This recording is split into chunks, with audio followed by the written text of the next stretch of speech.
کہا جاتا ہے کہ کسی علاقے میں قحط سالی پیدا ہوگی۔ اس قحط سالی کی لپیٹ میں نہ صرف انسان بلکہ چرند پرند سب اسی کا شکار ہوگے۔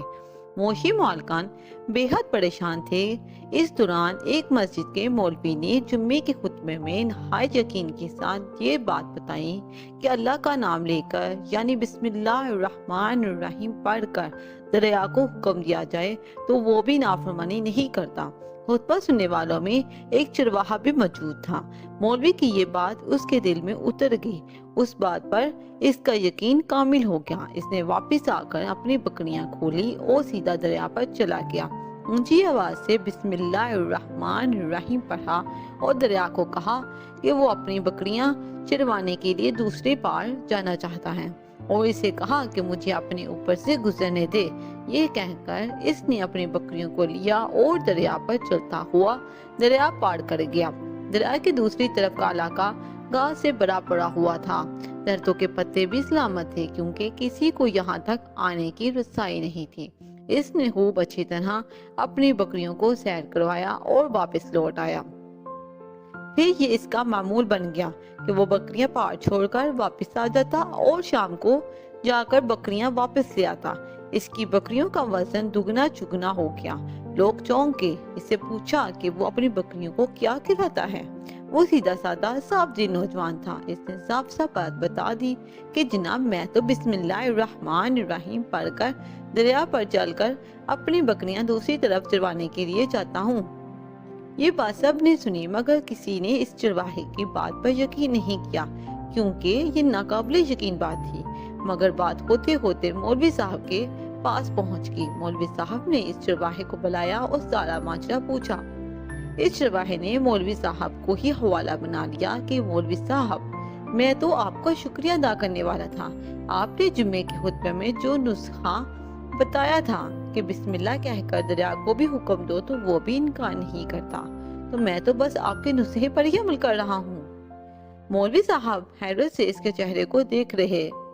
مولوی صاحب نے کہا بھائی صاحب ایسی باتیں تو ہم ہر جمعے میں کرتے ہیں، فقط ان کا مقصد لوگوں کا ایمان بنانا ہوتا ہے۔ مگر بکریوں والا ٹٹا رہا کہ میں تو بس بسم اللہ کہہ کر پانی پر چلتا ہوں اور بکریوں سمیت پانی پار چلا جاتا ہوں۔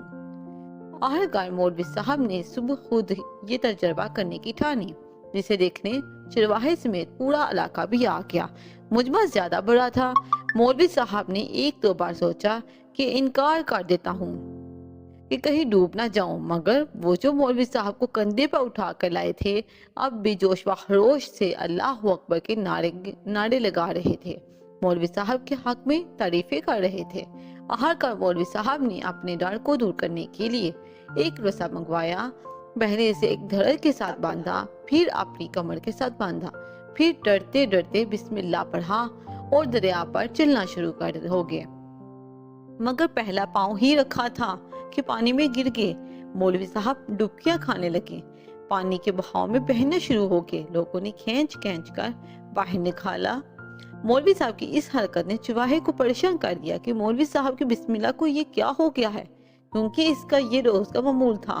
اس کے اپنے یقین میں کوئی فرق نہ آیا۔ اس نے بسم اللہ کہہ کر بکریوں کو پانی کی طرف اشارہ کیا اور خود ان کے پیچھے چلتا ہوا پار چھوڑ کر واپس بھی آ گیا۔ لوگ اسے ولی اللہ سمجھ رہے تھے اور اس کے حق میں نعرے لگا رہے تھے، مگر وہ سب سے بے نیاز سیدھا سادہ انسان تھا۔ وہ مولوی صاحب کے پاس پہنچا اور کہا مولوی صاحب میں آپ کی بسم اللہ کی تعریف سے کافی پریشان تھا، مگر پانی پر چلتے ہوئے مجھے آپ کی بسم اللہ کی بیماری کا پتہ چل گیا۔ اس چرواہے نے درخت سے بندھی رسی کی طرف اشارہ کیا اور کہا مولوی صاحب یہ ہے آپ کی بسم اللہ کی بیماری۔ آپ کی بسم اللہ کی برکت کو یہ رسہ کھا گیا۔ آپ کو اللہ اور بسم اللہ سے زیادہ اس رسے پر بھروسہ تھا، لہٰذا اللہ نے بھی آپ کو رسی کے حوالے کر دیا۔ پھر کہنے لگا مولوی صاحب آپ بھی کمال کرتے ہو، میں نے آپ کے منہ سے سنا اور یقین کر لیا اور میرے اللہ نے میرے یقین کی لاج رکھ لی، مگر آپ نے اللہ کا کلام سنا مگر یقین نہیں کیا، لہٰذا آپ کو اللہ نے رسوا کر دیا۔ محترم عزیز دوستو، یہی کچھ حال ہمارا ہے۔ ہماری نمازوں اور دعاؤں کا حال بھی یقین سے خالی ہے۔ Thank you for watching. Please like, share and subscribe my channel. Grace to